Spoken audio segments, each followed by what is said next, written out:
You think you are taking good care of your car, oil changes on schedule, service done when the sticker says so. And meanwhile, there are 11 small things happening in your daily driving, most of them so ordinary you have never questioned them, that are quietly taking years off that vehicle and thousands of dollars out of your pocket. And it is not only what you are doing wrong. Half of these are things you are simply not doing at all. Number one is the one almost nobody thinks of as a mistake, because it happens when the car is not even running. Stay with me. Habit number 11, turning the steering wheel while the car is sitting still. I know what you are thinking. You do not do this. I promise you, you do. You are parked in a tight spot. You want the wheels aimed the right way, so you crank the wheel over while the car has not moved an inch. That is dry steering, and you are grinding one specific patch of rubber against the pavement. Think about pressing your palm on concrete and twisting it. That is your tire. When the wheel is rolling, the wear spreads across the whole tire.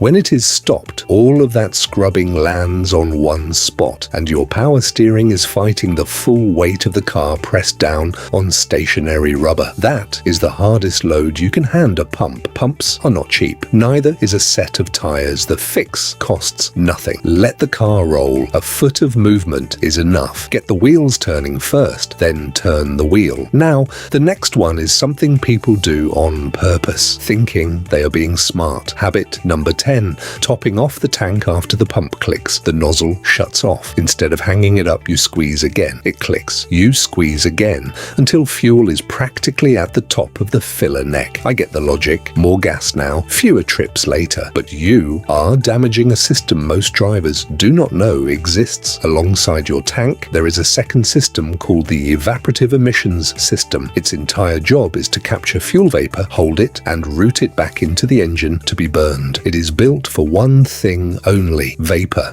When you overfill, liquid gasoline splashes up into passages never meant to see liquid. The centerpiece is the charcoal canister, activated carbon that soaks up vapor. Soak it with raw fuel and it is finished. It saturates, it stops working, it throws codes. That canister alone can run $200 to $800 for what? A quarter of a gallon. The pump clicks for a reason. When it clicks, you are done. And the opposite extreme is just as expensive. Habit number 9, living on an empty tank. The low fuel light comes on and you think, I will get gas tomorrow. Some people treat that little orange light as a 3-day countdown rather than a warning. On most cars, the fuel pump lives inside the fuel tank, submerged in gasoline. That is not an accident.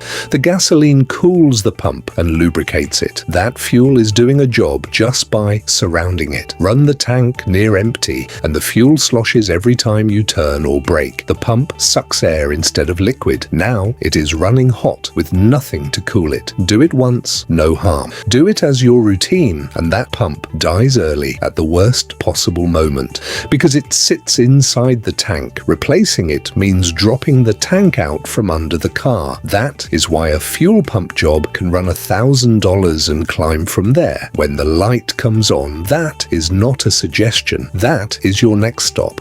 Now, this next one is one of the most reliable sources of expensive brake work there is. Habit number 8, riding the brakes down a long hill. You are on a long grade trying to hold the speed limit, so you rest your foot on the pedal the whole way down. The problem is what a brake actually is. It is a friction device. It converts motion into heat. That is the entire mechanism. Hold the brakes for 2 miles of descent and you are dumping enormous heat into the rotors and pads with no chance to shed any of it. And heat is where the money goes. Heat warps rotors, which is why your steering wheel shakes when you slow from highway speed. Heat hardens and cracks the pad material, which brings the squealing and grinding, and then the pads chew up the rotors. Heat cooks your brake fluid, which means a flush, and boiling fluid means a soft pedal exactly when you need the pedal most.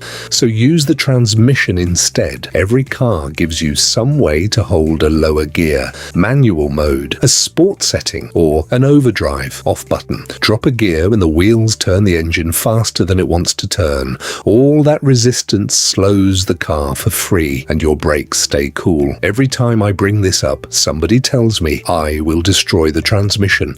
Not correct. Engineers built that in on purpose. It is a designed function, not an abuse of it. Meanwhile, 2 or 3 trips down a serious grade with your foot planted will genuinely cook a set of brakes. Now, the next one is so simple it is almost insulting that people still skip it. Habit number 7, never checking your tire pressure. Most cars want somewhere between 35 and 45 psi. Your exact number is on the sticker inside the driver's door jamb. Here is the part people cannot accept. Air leaks out of tires constantly, not because there is a nail in it. Brand new tires, expensive tires, they all lose pressure slowly. That is just what happens. And I know you are waiting on that little tire light. Do not. On most vehicles, it will not wake up until the tire is down around 20 psi. By then, you have been driving underinflated for months. Underinflation creates drag. The tire flexes more, rolls harder, and your engine pushes through all of it. That is where your fuel economy goes. It scrubs the shoulders of the tire, so you buy tires sooner, and it loads up your steering components, so those wear early too. The fix takes 3 minutes. A gauge costs about $1. Check every couple of weeks, 5 or 10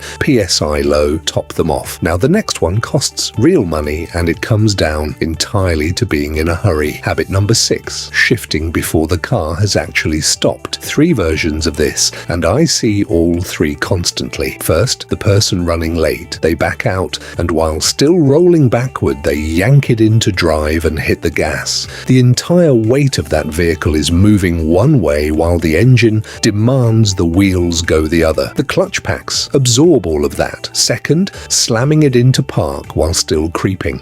Park is a small tooth called the parking powel, dropping into a slot on a rotating gear. If that gear is still spinning, the powel skips and clatters until it catches, and that is a hard hit on parts never meant to stop a rolling car. Third, getting on the throttle immediately after shifting. Automatics do not engage the instant you move the lever. There is a fraction of a second while the shift completes. If you are already on the gas, you are slipping instead of gripping. Slipping means friction. Friction means heat, and heat kills transmissions. Transmission work runs into the thousands, often more than the car is worth. Pausing 1 full second is free. Now, this next one is about a part of your car you have almost certainly forgotten exists. Habit number 5, never using your parking brake. Pull in, throw it in park, hop out. Here is what you just did. If there is any slope at all, and there almost always is, the car settles backward against that same little parking pole, the entire weight of the vehicle resting on one small tooth. Then, when you leave, all that pressure is loaded onto it. The shifter fights you,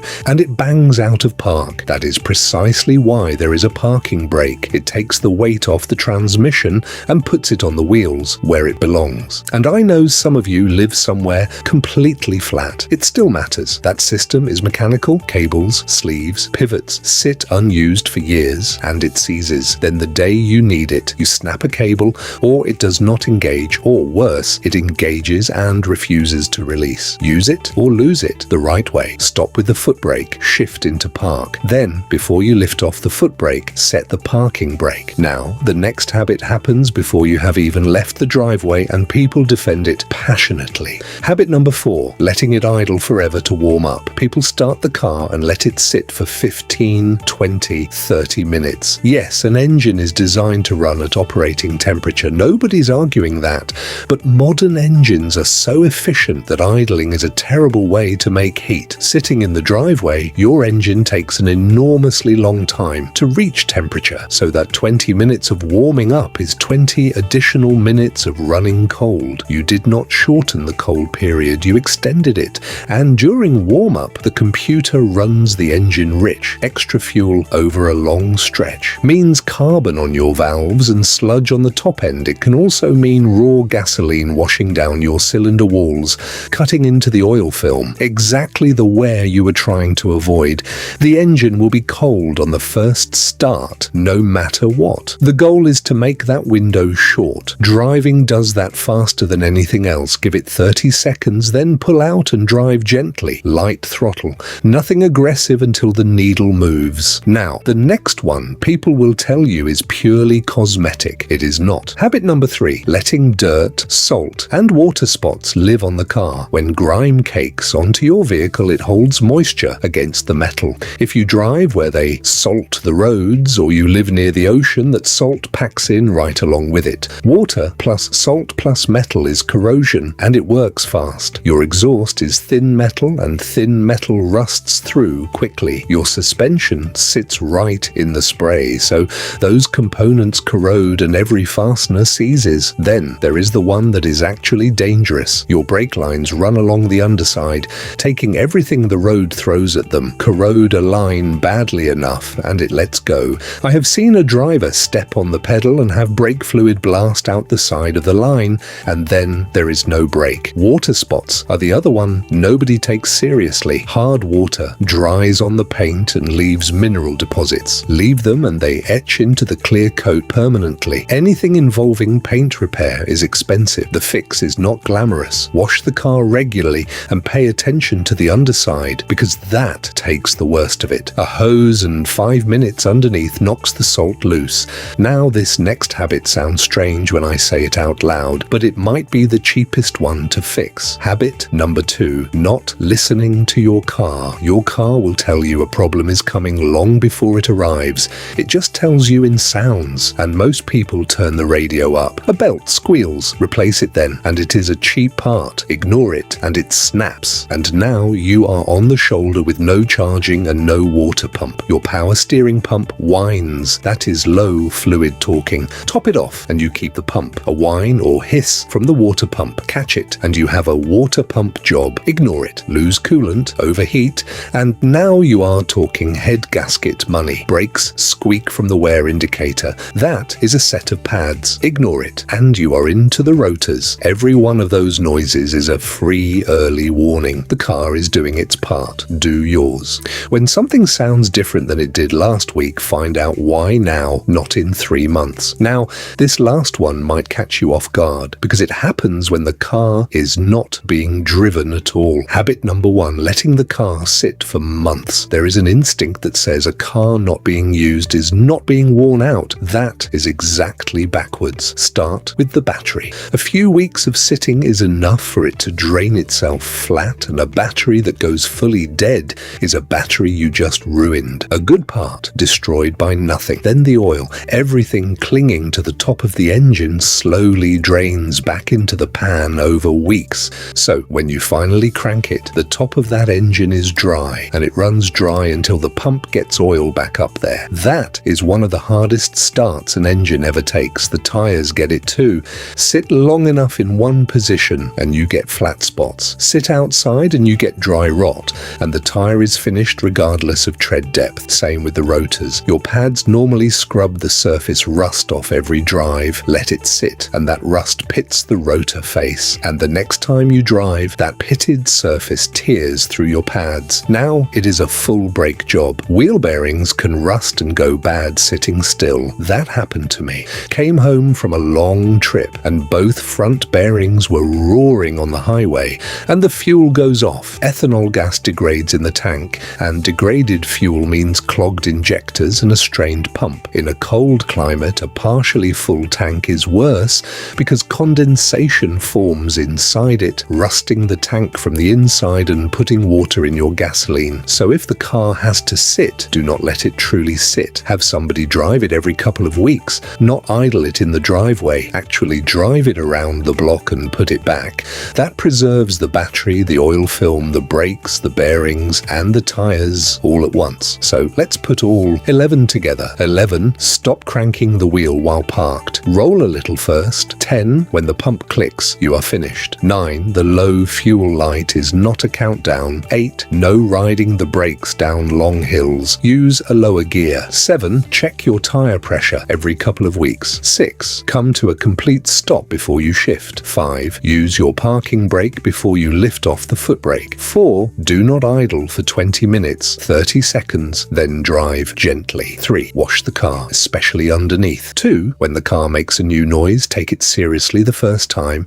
And 1, do not let a car sit for months. Drive it every couple of weeks. Not one of these needs a part, a shop, or $1. Every single one is just a habit change changed once and then done automatically for as long as you own that car? Tell me in the comments which of these 11 you have been guilty of. I have a feeling number 5 is going to come up more than people want to admit.